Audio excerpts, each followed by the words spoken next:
1987 සිට නව්‍යකරණයෙන් ශ්‍රී ලාංකේය බැංකු ක්ෂේත්‍රයේ පෙරලියක් සිදු කළ අභිමානවත් 30 වසරක සැමරුම සම්පත් බැංකුව හෙට දින එළිය කරයි. In your headlines tonight, over 15 May Day rallies and marches in Colombo tomorrow. First at 9. This is Other Derana 24/7. Police declare special traffic plan for Colombo and Kandy. Government to establish first ever nursing faculty. Coast Guard apprehends boat carrying 32 foreign nationals, including 16 children. Alan Donald appointed Sri Lanka's consultant fast bowling coach for Champions Trophy.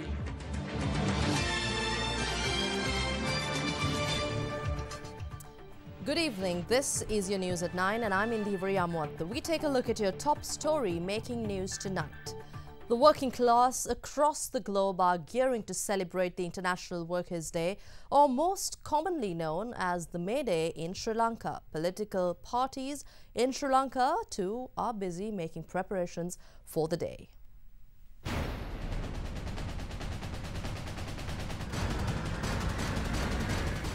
International Workers' Day will be celebrated in Sri Lanka with 17 May Day rallies and marches organised by political parties and trade unions. Colombo will host the majority with 11 May Day rallies planned. Kandy has been chosen for the UPFA rally headed by Sri Lanka Freedom Party under the theme Together in the Right Direction.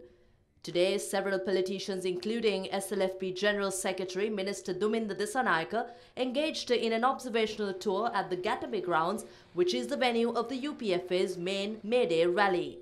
The rally will commence with 2 marches from Gannorwa and the Kandy High School, with the marches converging at the Gatabe Stadium, the location of the main rally. It will be held under the patronage of President Maithripala Sirisena. A set of proposals will be presented by President Sirisena tomorrow to uphold the rights of the working masses. We will bring more supporters than the UNP and the JVP. We will set a new record for the highest number of supporters at a rally.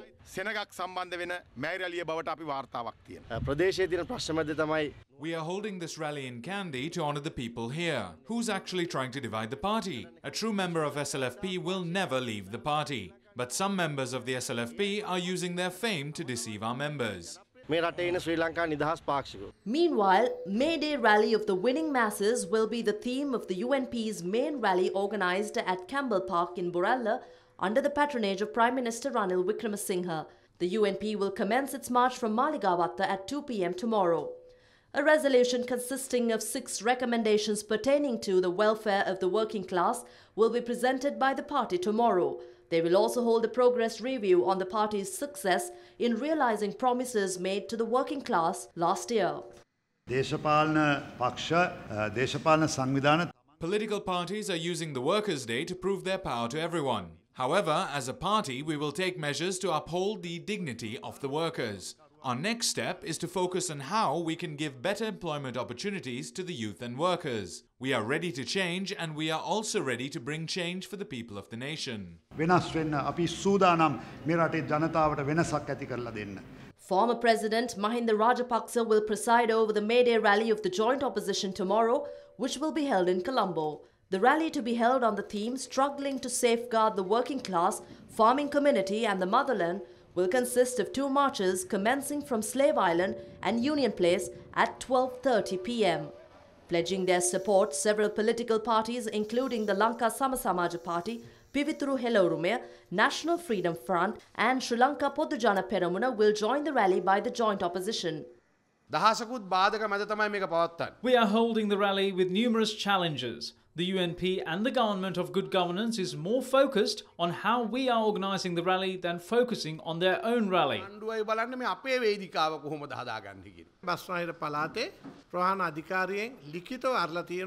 The Road Passenger Transport Authority in the Western Province has sent written directives to their managers in Gampaha, Colombo and Kaluthura not to issue permits for buses on the 29th, 30th and 1st.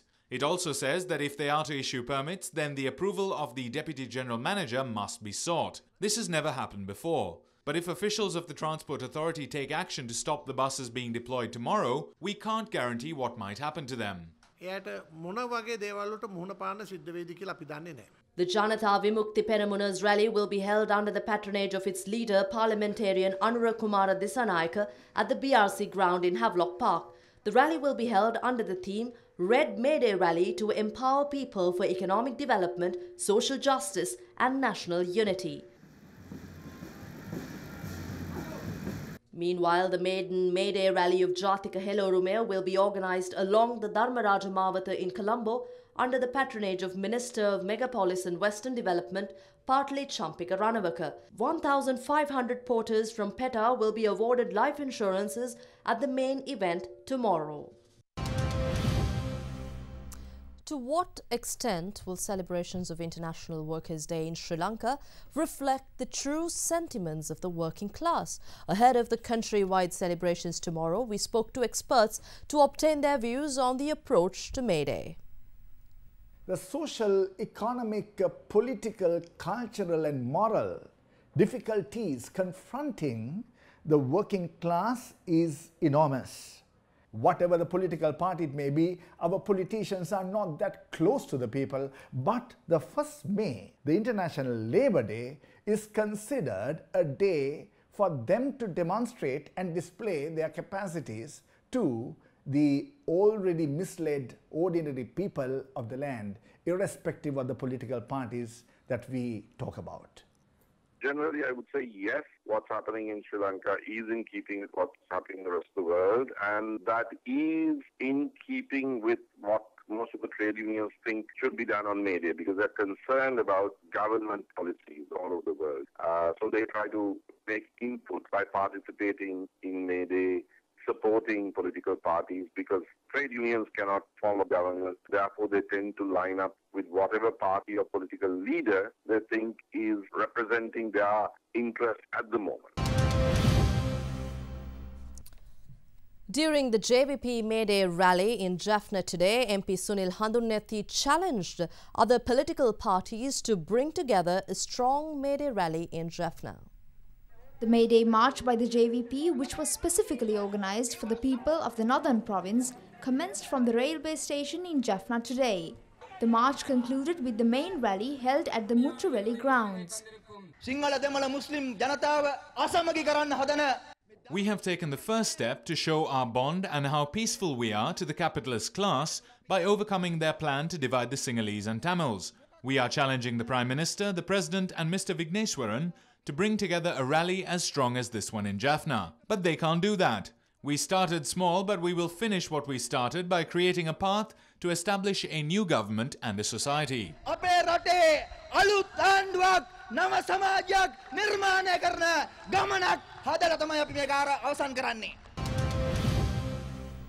The government has planned to set up the country's first ever nursing faculty. It will be attached to the University of Colombo. Minister of Health Dr. Rajitha Senaratne revealed this while delivering the guest speech at the 39th Convocation of Medical Laboratory Testing Diploma holders at the BMICH today.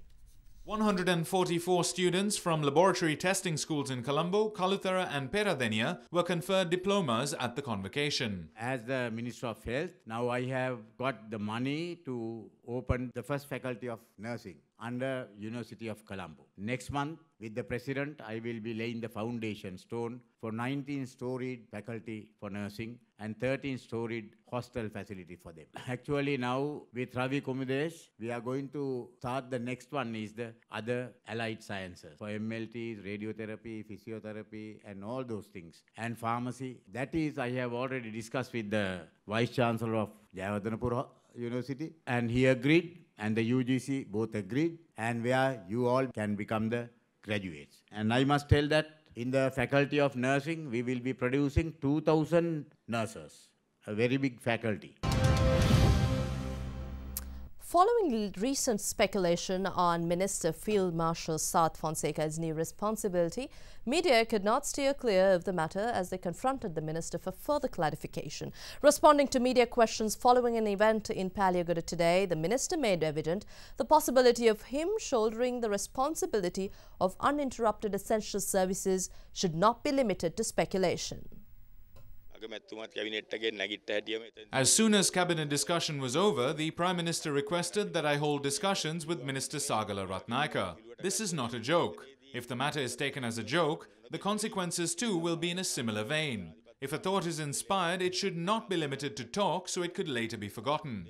If the matters discussed have substance, further measures should be taken. Meanwhile, parliamentarian Uday Gammanpila also elaborated on the matter at a media briefing today in Colombo.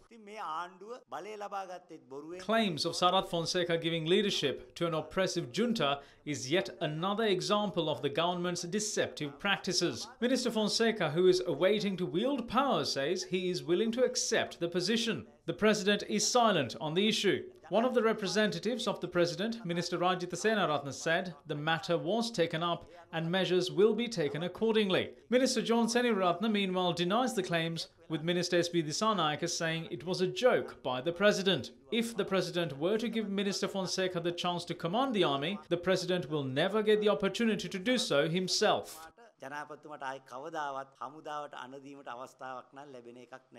State Minister of Highways Dylan Pereira also expressed his views regarding this matter at an event in Badula today.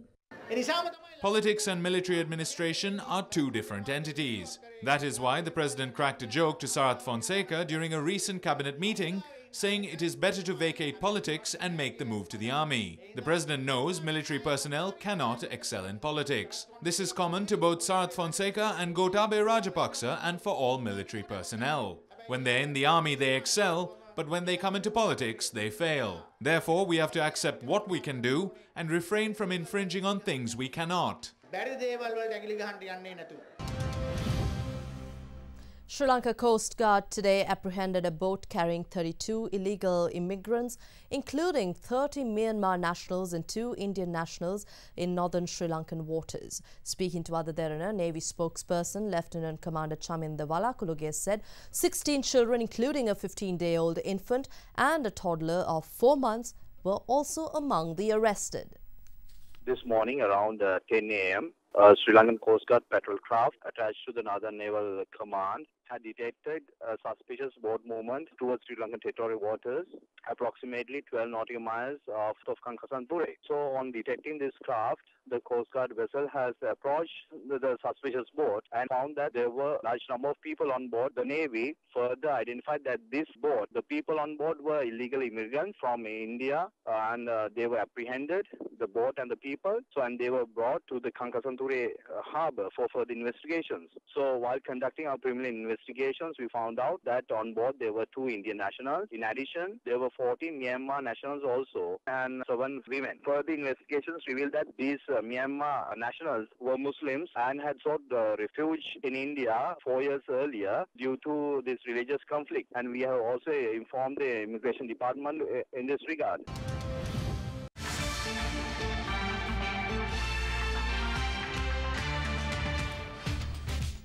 And as discussed earlier on in the bulletin, several political parties and trade unions will organize countrywide rallies ahead of May Day tomorrow. Now, a special traffic plan for Colombo and Kandy will be implemented in lieu of the International Workers' Day by the police. Number of roads will be closed to facilitate May Day activities which will take place tomorrow, including 15 rallies. Accordingly, Mehindu Mawatha, Gunasinghapura Junction, Dam Street, Court Street, Sanchiarachi Gardens and Bankumawatha Junction will be closed from 6 to 10 in the morning. Maligawatha Road will also be closed from Pradeepa Mawatha through to Jumma Masjid Junction and Sangaraja Roundabout from 9 in the morning till 5 in the evening. Amar Street and Sumanathissa Mawatha will be closed from 9 a.m. to 5 p.m. Saunders Road will also be closed from 11 in the morning till 3 in the afternoon. Maradana to Burella Junction, Sangaraja Mawatha and Panchikawatha Road will be closed from 11 in the morning till 5 in the evening. The stretch from Pamankada Junction to SDS Jayasingha Ground along the Saranankara Road will be closed from 1 p.m. till 4 p.m. Entrance from Ibbangwala Junction to Slave Island is also restricted for vehicular traffic from 1 p.m. to 5 p.m. All roads from the Ceramic Junction through to Golface and Kolpiti will be closed 1 to 5 p.m. The stretch from Dematagoda to Boralla Junction along the baseline road will be also closed from 1 pm to 6 pm. Alternative routes were declared for traffic heading through Colombo. Accordingly, routes 138, 154 and 176 as well as 103 will be altered.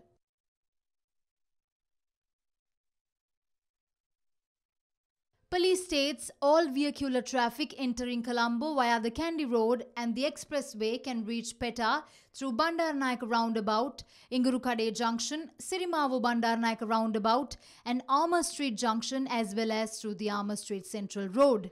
Police also prohibit overnight parking today starting from 10 pm at certain locations in Colombo.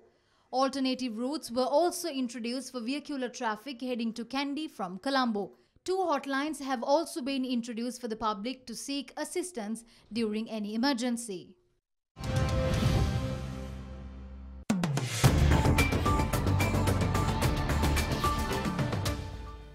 In your business segment tonight, Sri Lanka and Germany's largest state, Bavaria, are aiming to boost trade and investment links and promote joint ventures in technology, tourism and small and medium-sized enterprises under a new initiative agreed upon by the two parties. Speaking to local media, Hans Hammer, the honorary consul for Sri Lanka in Bavaria, said the initiative is mainly aimed at extending Bavarian assistance and expertise to mentor and boost Sri Lanka's small and medium-scale enterprises. He added that Bavaria is ready to implement a matchmaking program binding together small and medium-scale enterprises in the country of both regions for the purpose of SME capacity building in Sri Lanka. Bavaria alone has a GDP of 522 billion euros, putting it ahead of 21 of the 28 European Union member states. And in international business stories, output in China's factories and mines continued to expand in April, but at a slower pace than in the previous month. According to the National Bureau of Statistics, the Purchasing Managers Index was 51.2 in April, down from a near 5-year high of 51.8 in March. The first quarter of the year has seen an acceleration in China's GDP growth as well as a rebound in retail spending, but analysts suggest growth may slow in the second quarter.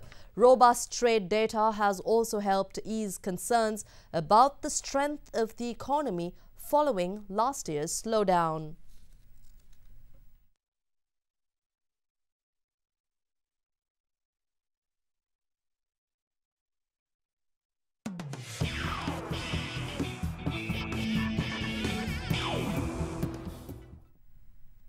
Talent and potential is never a problem for our children, but money and facilities often prove to be a stumbling block.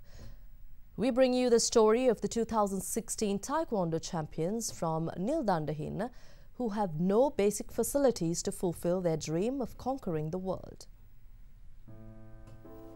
No equipment, no facilities, no infrastructure, and most certainly no money. And yet, the Taekwondo team of Sri Sumangala National School in Nildandahinna Valapane are the 2016 Inter-Schools Taekwondo champions. Not only that, they made history by claiming the championship for the 3rd consecutive year. Sri Sumangala National School is located 17 kilometers away from the Valapane Electoral Division. They swept the board in the national championship last year with 8 gold medals, 7 silvers and 13 bronze medals.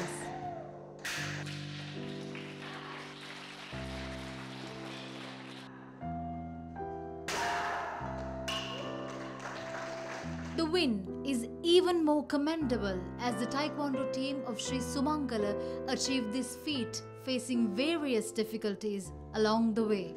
The floor we practice on is cement and we used to have only 2 sets of body armor. We won these championships with next to nothing and we also suffered many injuries owing to the cement floor we practice on. We can compete in international level if we have the necessary facilities. Help and attention is what we need. The driving force behind their success is the instructor of the team, Ravimal Gunawardena. He introduced Taekwondo to Sri Sumangala a few years back when he arrived at the school to teach combined mathematics. Being a graduate from the University of Peradeniya and an A-grade Taekwondo champion himself, Gunawardena decided to impart his knowledge on the sport to these kids. I came into the Sri Sumangala school as the combined maths teacher in 2009. I thought these kids would have a future in the sport. We had to fight against more popular schools with superior facilities due to the travel distances and financial problems. But we won both the national men's and women's Taekwondo championships.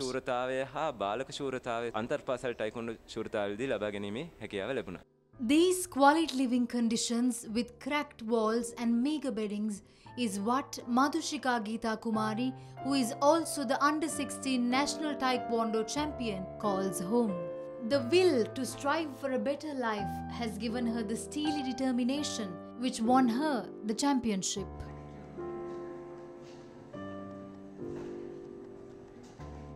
Although it is a national school, the responsibility is passed around with no official or authority held to account. The question, who is responsible, is left unanswered.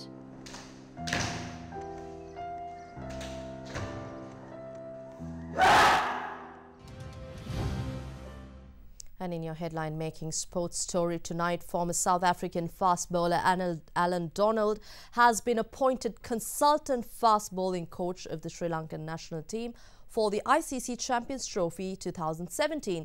He will work with a pace team consisting of Chaminda Vas, Champika Ramanayaka, Ravindra Pushpakumara and Nuwan Soiza, amongst others.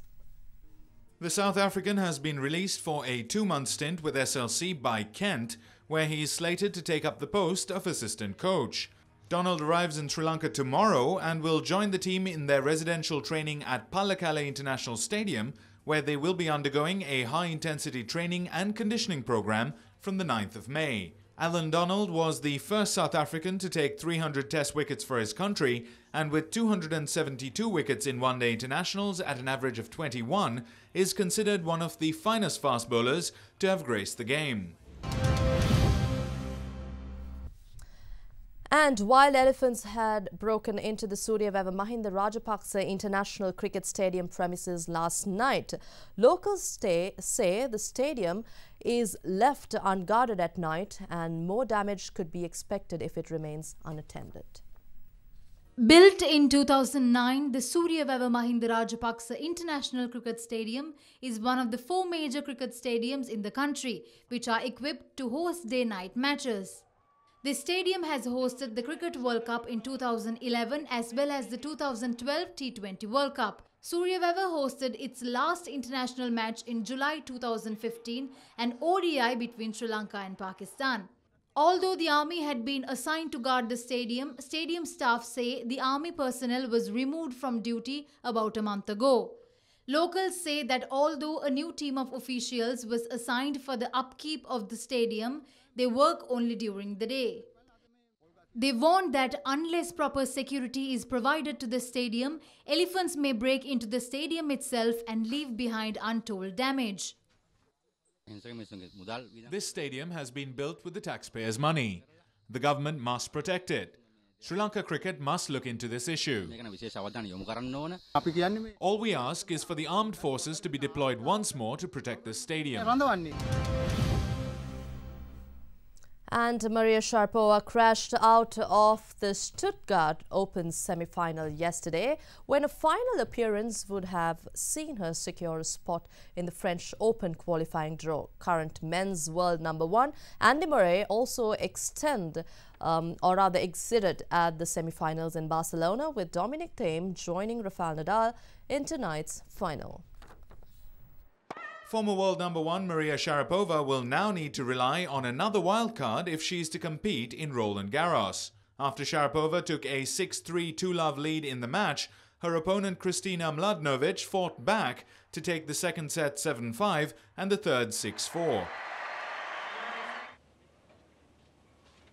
Dominic Thiem beat Andy Murray for the first time in his career 6-2, 3-6, 6-4. Thiem will be the first Austrian in the final at Barcelona since Thomas Muster in 1996. Rafael Nadal is also in the final on his favoured clay surface, making light work of Argentine Horacio Zeballos in straight sets. The Nadal-Thiem showdown is a repeat of last year's Argentina Open semi-final on clay, where Thiem emerged victor.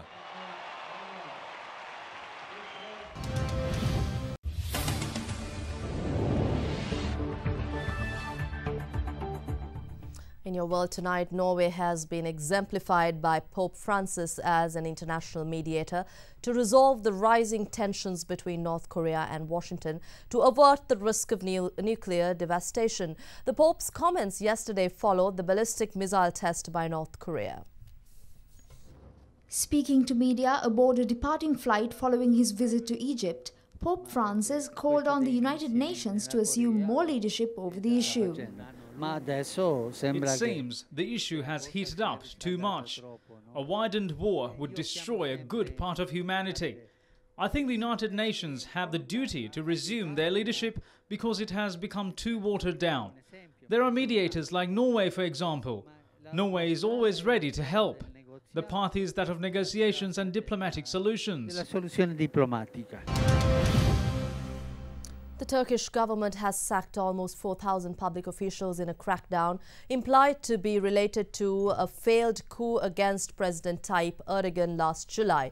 The government said that all the individuals sacked were suspected of links to terrorist organizations and structures presenting a threat to national security. Among the 4,000 officials sacked are more than 1,000 Justice Ministry workers, a similar number of army staff and more than 100 Air Force pilots. The latest sackings follow the suspension of more than 9,000 police officers and the arrest of 1,000 more people on Wednesday on suspicion of having links to the US-based cleric Fethullah Gulen, who has been accused by President Erdogan of instigating the coup.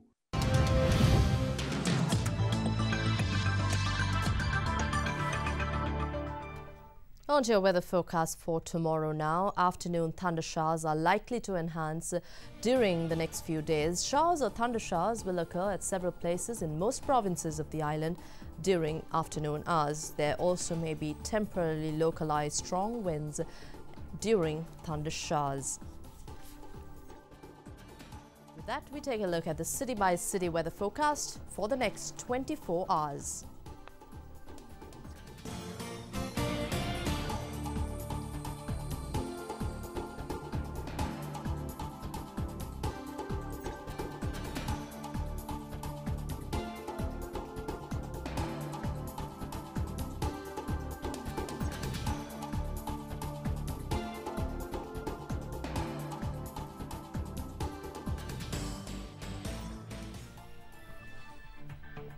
And that's all on your primetime news at 9. But before we go, we'd like to leave you with a bird's eye view of the Dutch fort in Gaul, an unmistakable souvenir from the colonial era of our past. Good night.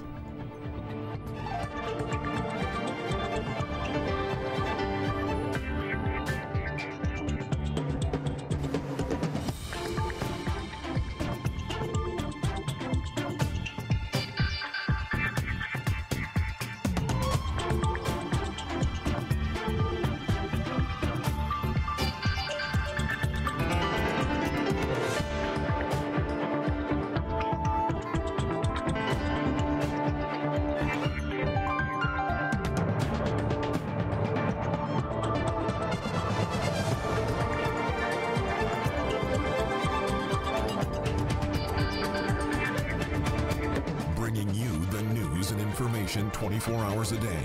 This is Sri Lanka's premier news channel, Derana, 24/7.